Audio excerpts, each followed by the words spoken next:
अस्सलाम वालेकुम व्यूवर्स, कैसे हैं आप सब लोग। उम्मीद है सभी लोग खैर खैरियत से होंगे। तो चलते हैं अपने नावल की अगली किस्त की जानिब।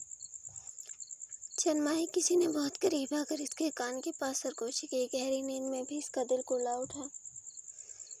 चेहरे पर कर्ब के आसार साफ नुमायां हो रहे थे। आंखों से खामोश आंसू बहने लगे। बाजुओं के दरमियान जकड़ी तस्वीर को और ज़्यादा सख्ती से सीने में भींचा। हमें माफ़ कर दें साईं, वापस आ जाएं या हमें अपने पास बुला लें। हम नहीं जी पा रहे आपके बगैर। नादान थे जो सोचते थे आपके बगैर जीना आसान होगा, मगर आपके बगैर तो हर सांस बोझ लगता है। चंद माही आंखें खोले। वही गंभीर लहजा एक बार फिर इसके कानों से टकराया।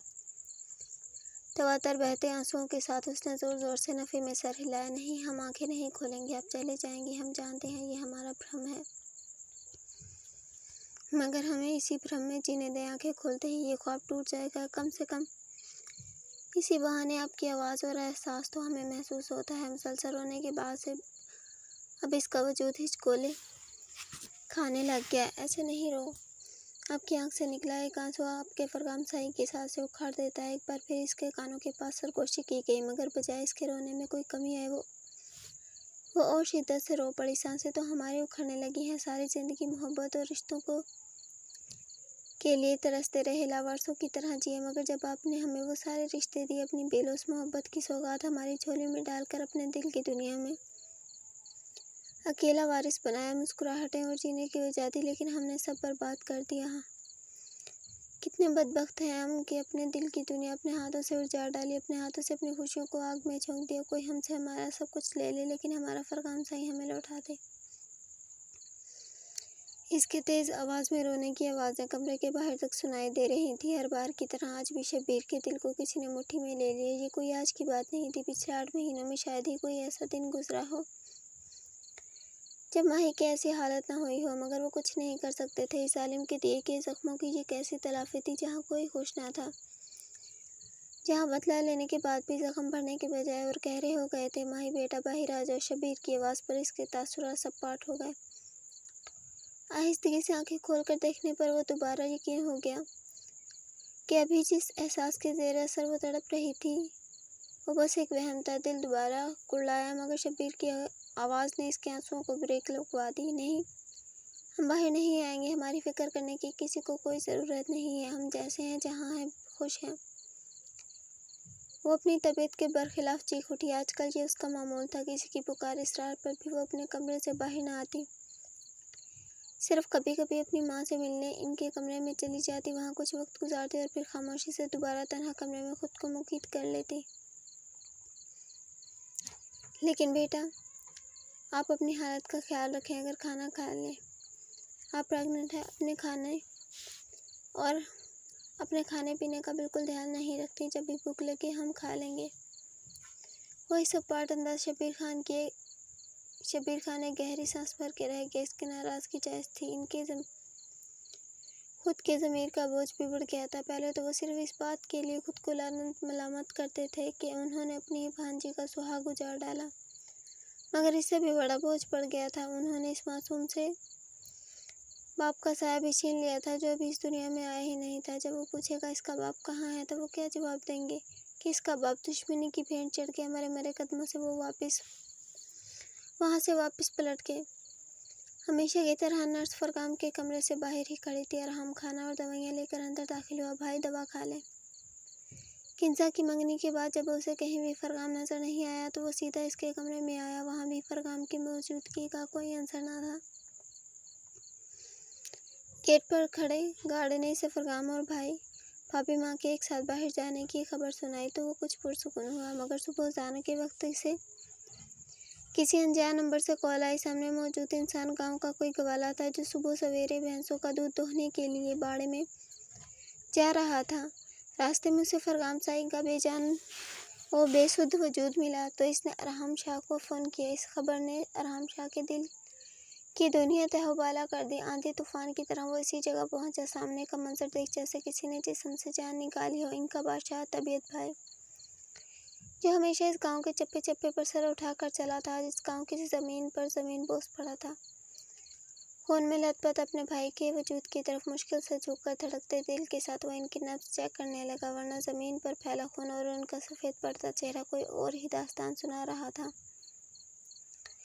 एक बार चेक करने पर सिवाय सर्द कलाई के कुछ महसूस न हुआ। दोबारा, फिर तीसरी बार चाह कर भी वो खुद को यकीन दिलाने में नाकाम हो रहा था कि इसका भाई, इसका गुरूर इस दुनिया में नहीं रहे। तड़प कर अरहम ने अपने भाई के बेजान वजूद को सीने से लगा कर खींचा और तब फरगाम के सीने में अटकी कोई भारी सांस आज़ाद होकर अरहम के सीने पर हरारत पैदा कर गई। और यही एक लम्हा था जब उसकी सारे हिस्से एक साथ बेदार हो गई।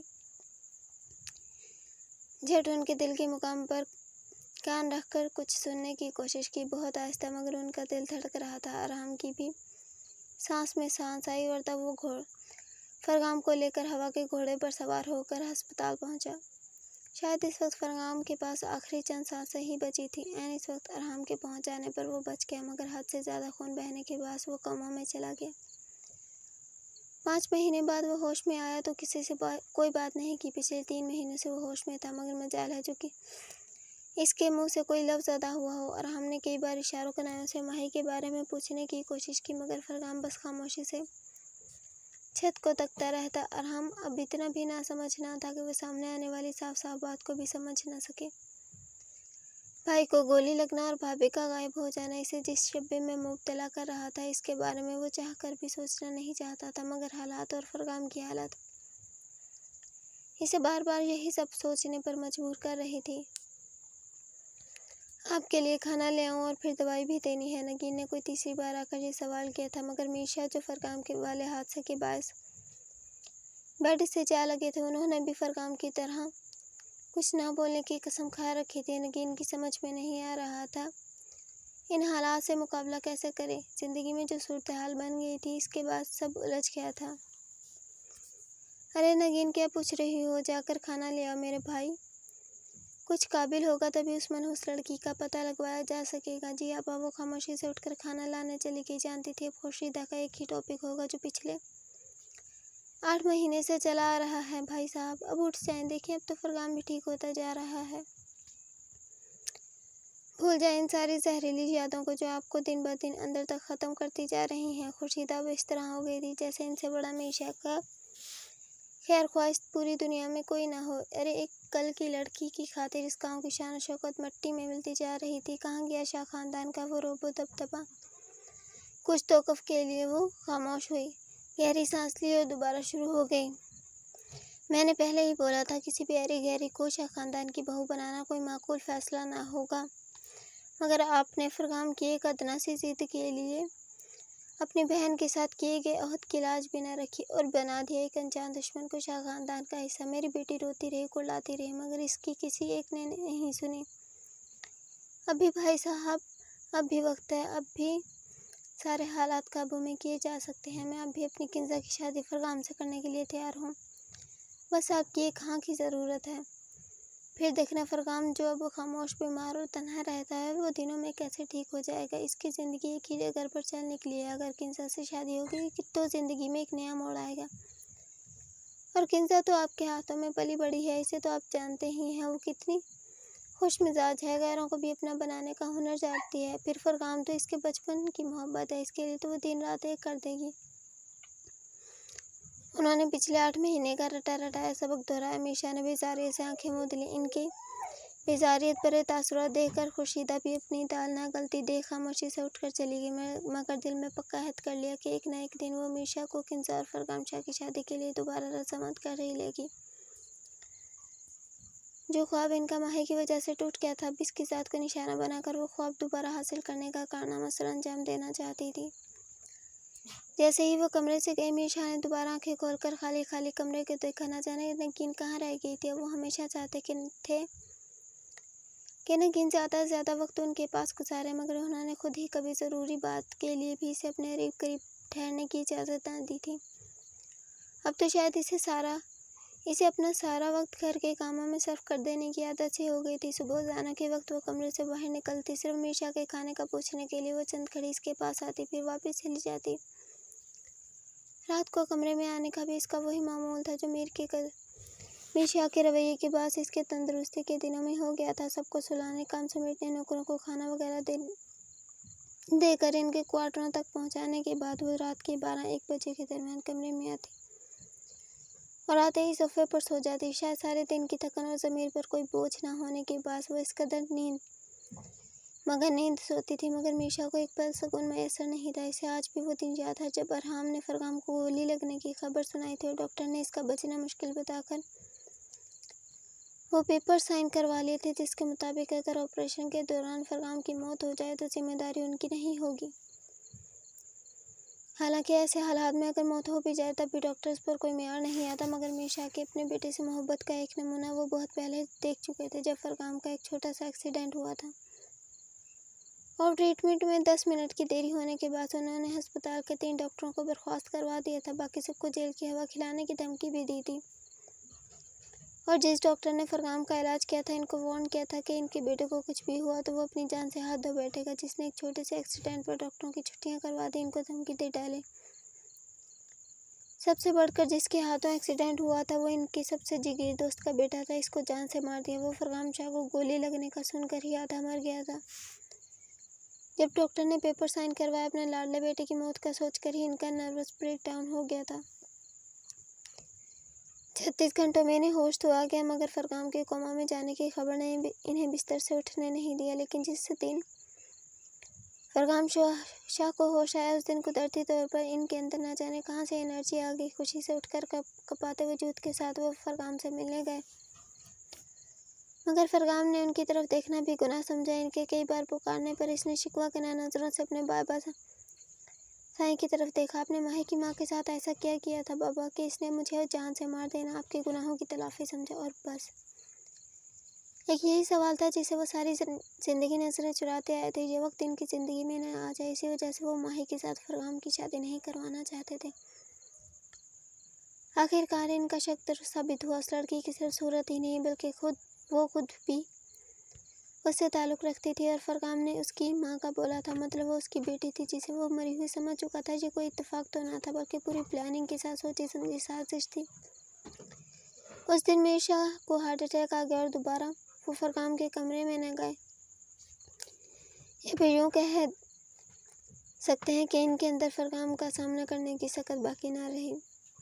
शब्बीर आज दिलावर खान के डेरे पर मौजूद था। दोनों ही इधर उधर की बातें करने में मगन थे। जब माही फरगाम के साथ हवेली से निकली तब वो दोनों भी इनके पीछे पीछे कुछ दूरी के फासले पर पीछा करने लगे। जैसे इनकी गाड़ी एक सुनसान जगह आकर रुकी, वैसे ही वो दोनों बड़ी होशियारी से झाड़ी के पीछे जा छुपे। जब माही ने फरगाम पर गन तान रखी थी और बजाय गोली चलाने के वो मुसलसल रो रही थी, तब दिलावर खान के सब्र का पैमाना लबरेज हो गया और दिलावर खान को पूरा यकीन था कि वो लड़की गोली नहीं चला पाएगी। इसीलिए इसने मौका गनीमत जानकर अपनी गन निकाली और फरगान शाह पर पीछे से गोली चला दी। फरगाम को मारने के बाद अब दिलावर के दिल को कुछ सुकून हुआ था। इसने जो चाहा था इसे मिल गया था। मीशा ने इसके बेटे को बिला कसूर मारा था।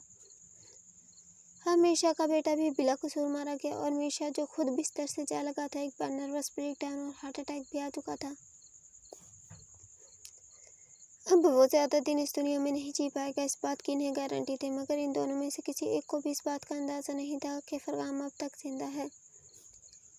अरहाम ने ये बात हर एक से पोशीदा रखी थी, मगर शब्बीर बात करते करते बार बार कहीं खो जाता था। क्या हुआ शब्बीर, तुम क्यों खुश नहीं नज़र आ रहे? क्योंकि मैं खुश नहीं हूँ दिलावर, वो गहरी सांस भर के गोया हुआ। हमें हमारा बदला मिल गया, बल्कि मीशा के जुल्मों के मुकाबले में ये बदला आटे में नमक के बराबर नहीं था। मगर फिर भी मुझे सुकून नहीं आ रहा।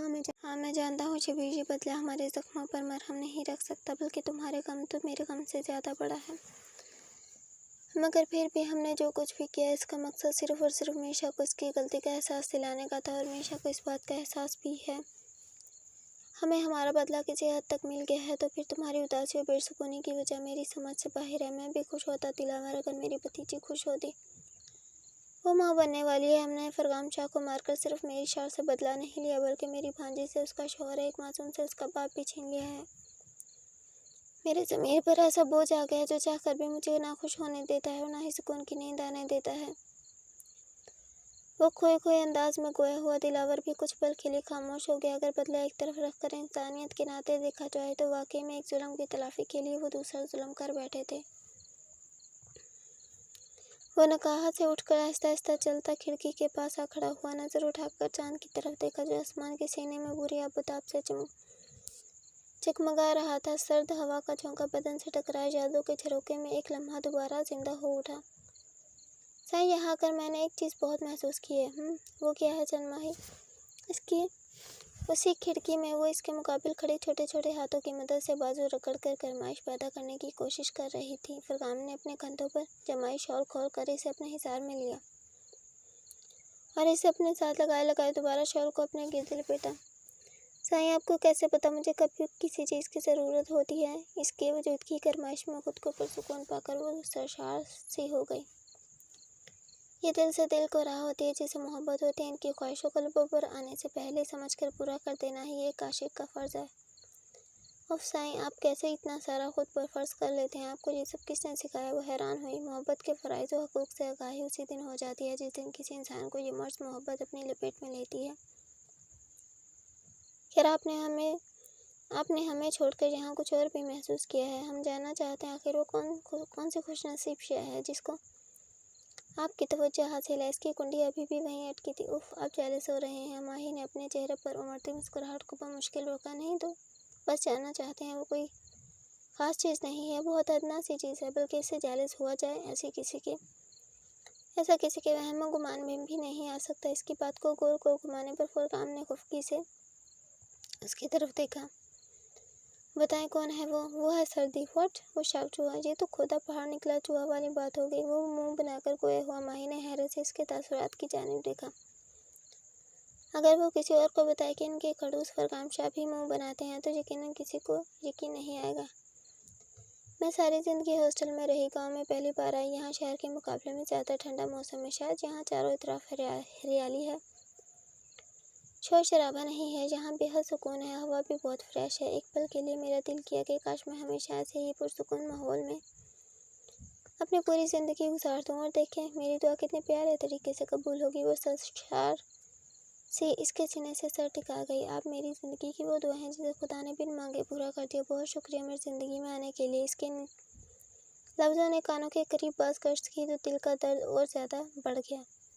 भाई, आराम की आवाज़ पर वो यकदम चौंका। सर उठाकर अपने खिलौने भाई की तरफ देखा। जब से वो होश की दुनिया में वापस आया था तब से लेकर अब तक एक लम्हे भी इसके चेहरे पर मुस्कुराहट देखने को न मिली थी। लेकिन इसके एक्सीडेंट ने अरहम की हंसी भी छीन ली थी। यकीनन हाँ, ये उनकी ज़िंदगी का ऐसा हादसा था जो सबकी ज़िंदगी पर गहरा असर छोड़ गया था। और अभी तो शायद एक और क़यामत आना बाकी थी। एक ऐसा तूफ़ान जिसको वो बहुत वक्त से अपने अंदर दबाकर लबों को सिए बैठा था, मगर कभी ना कभी तो इस तूफ़ान का सामना करना था। आप डेरे पर कब जाएंगे? जल्दी ठीक हो जाएंगे। ऐसे कितने ही काम पेंडिंग में पड़े हैं जो आपके सिवा कोई सर अंजाम नहीं दे सकता। आराम के गुलगुज़ लहजे पर वो कुछ पल के लिए इसकी तरफ देखे गया, फिर उसे खामोशी से दोबारा बेड पर आ गया। हुरिया। नगीन ने बेवक्त हुरिया को शाह हवेली में देखा तो हैरान रह गई। आज से पहले तो कभी भी बिना किसी खास मौके की शाह हवेली ना आई थी। तुम यहाँ कैसे? इतने महीनों बाद वो आज पहली बार मुस्कुराई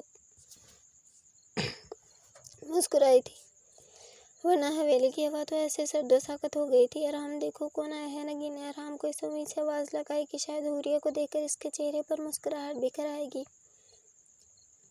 वो जो डेरे पर जाने के लिए बाहर जा रहा था, हुरिया को देखकर चेहरे के सर्द तासुरात सपाट हो गए। यकायक आंखों में जो सर्द मोहरी उतरी थी, जिसे देखकर हुरिया के साथ साथ नगीन भी शॉक्ड रह गई थी। वो ऐसे क्यों देख रहा था? जहाँ हुरिया का दिल डूब के उभरा, वहीं नगीन भी मारे शर्मिंदगी के पानी पानी हो गई। माँ, मुझे डेरे पर कुछ काम है, रात को वापसी होगी। आप भाई की अद्वियात का ख्याल रखिएगा। हुरिया को पूरी तरह इग्नोर कर वो अपनी माँ को अलविदाई कलमात बोलते ही तेज तेज कदम उठाता वहाँ से चला गया। तुम अंदर आओ। नगीन बमुश्किल चेहरे पर मुस्कुराहट सजाकर खुद को नॉर्मल जाहिर करने लगी, मगर हुरिया का दिल बुझ सा गया। तभी वो मुस्कुरा तक न सकी। रात के 11 बजे उसकी वापसी हुई। मामूल के बरखिलाफ आज उसकी माँ के साथ साथ हुरिया भी उसके घर वापसी तक जाग रही थी।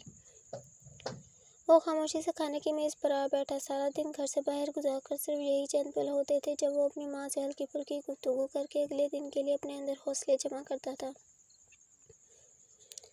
मगर आज शायद ये भी मुमकिन नहीं था। उसके बैठते ही खाना लग गया और वो भी इन दोनों के साथ आ बैठी। शायद इसने भी खाना नहीं खाया था। अस्सलाम वालेकुम, कैसे हो अरहम? आज नगीन के बजाय ये दोनों कलमात उसकी जानिब से आए, जिनकी खनकती आवाज़ हमेशा से अपनी तरफ माइल करती थी। वो हमेशा ही इसके सवालों का इंतज़ार करता और जवाब देने के लिए हमतन गोश रहता। आज वो सवाल कर रही थी मगर वो जवाब नहीं देना चाहता था।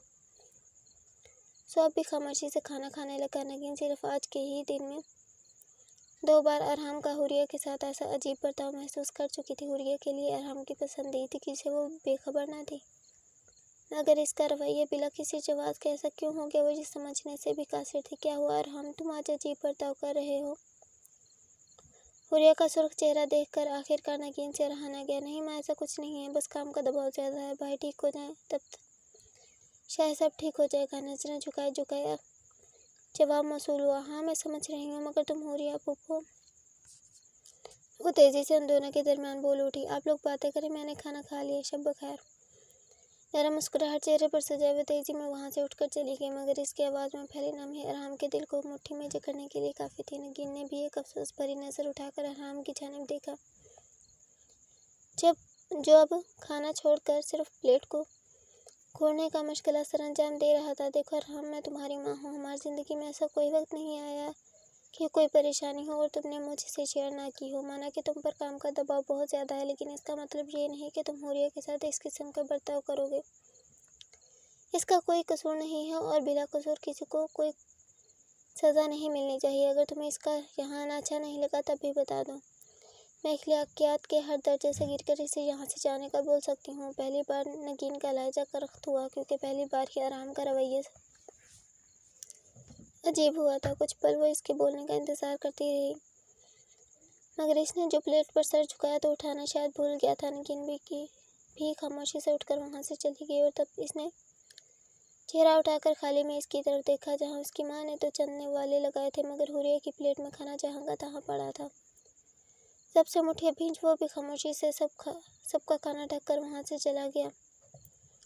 वो इसके साथ इस किस्म का रवैया रवा रखना नहीं चाहता था, मगर जिस दिन से माही इसके भाई को ऐसी हालत में छोड़कर फरार हुई थी, उस दिन से इसका मोहब्बत से यकीन सा उठ गया था। जो लड़की फरगान भाई की मोहब्बत का मजाक बना सकती है, भाई की मोहब्बत का जवाब मोहब्बत से ना दे सके, फिर कोई भी लड़की शायद मोहब्बत नहीं कर सकती, मोहब्बत का जवाब मोहब्बत से नहीं दे सकती। भाई इनके सारे ख़ानदान से लड़ गए, बाबा साईं के फैसले के खिलाफ चले गए, हर हाथ पार की, मगर उन्होंने सबसे सुर्ख आंखें लिए वो खामोशी से अपने कमरे में आ गए। आज की रात भी बेचैनी में गुजरने वाली थी।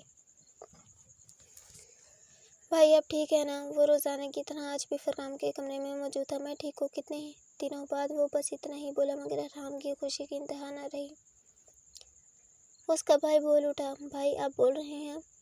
अब देखना सब ठीक हो जाएगा। वो पहले की तरह चहक उठा। खुशी इसके अंग अंग से आया थी। इसकी खुशी से तमतमाता चेहरा भी फरगान के चेहरे पर मुस्कुराहट ना बखेर सका। अब आप मुझे बताएं, माही कहाँ है? इस रात के बाद वो कहाँ चली गई? मैंने अपने आदमियों को इनकी खोज के लिए भेजा था, मगर इनके बारे में कोई भी मालूमात जमा ना हो सकी। वो मुरझाए अंदाज में ये खबर सुना रहा था, मगर फरगान के चेहरे पर तासुरात खतरनाक हद तक सर्द हो गए।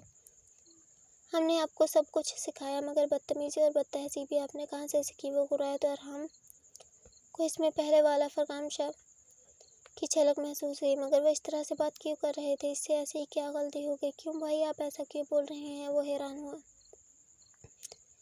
इन्हें नाम से आज तक हमने नहीं पुकारा। आपकी हिम्मत कैसे हुई इन्हें नाम से पुकारने की? वो गर्जी तो कुछ पल के लिए वो नासमझी से इन्हें घूरने लगा, फिर समझ आने पर खामोश हो गया। सॉरी भाई, वो खामोशी से सर झुका गया। मेरे कहने का मतलब था कि भाभी का अब तक कुछ पता नहीं। जहाँ आपको जख्मी हालत में देखा तो वहाँ आपकी गन पड़ी थी। आपकी गन को कोई आपकी मर्जी के बगैर नहीं छू सकता, और आप किसी के हाथों इतनी आसानी से खुद के वजूद पर गोली खा ले, ऐसे मेरे फरगान भाई नहीं है। वो आज शायद पहली बार फरगान के सामने इतना बोल रहा था। उठकर अलमारी के पास क्या गन निकाली और अरहम के हाथ में थमा दी। ये लें और जाकर हुरिया को गोली मार दे। अरहम ने मारे सदमे के फटी फटी निगाहों से अपने भाई की सिम देखा।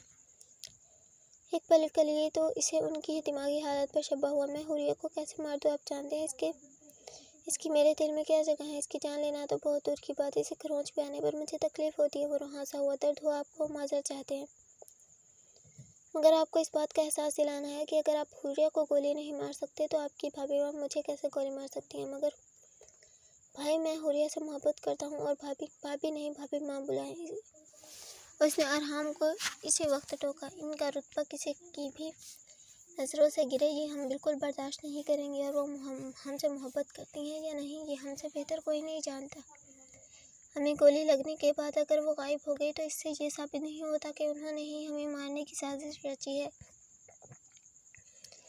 इस हादसे में असल गुनहगार कौन है, इस बात का खुलासा हम करेंगे। किसी के सब्र का मदावा और किसके गुनाहों की तलाफी होनी चाहिए, इसका फैसला भी हम करेंगे।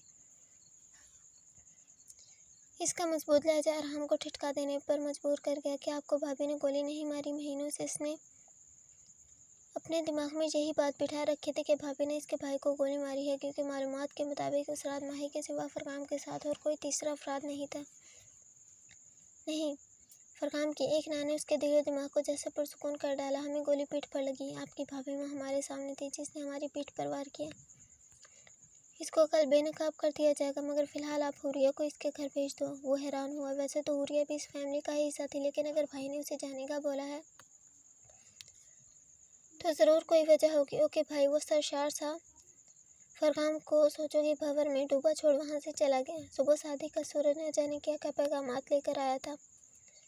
सुबह सवेर ही गर्माइश बढ़ गई थी। हवा में बेजा बढ़ती गर्मी, सूरज की लम्हा ब लम्हा बढ़ती तपिश, हवा में फैली घुटन बारिश के आने की नौयत थी। मगर हर बार ऐसा मौसम बारिश नहीं लाता। आज भी मौसम के आसार बारिश वाले तो ना थे, मगर फिर भी आसमान पर फैली सुर्खी किसी तूफान के आने की निशानदेही कर रही थी। आईने के सामने तैयार होते फरकाम ने एक नज़र खाली बेड किसी ने देखा। पिछले 8 माह से ये कमरा वीरान हो गया था।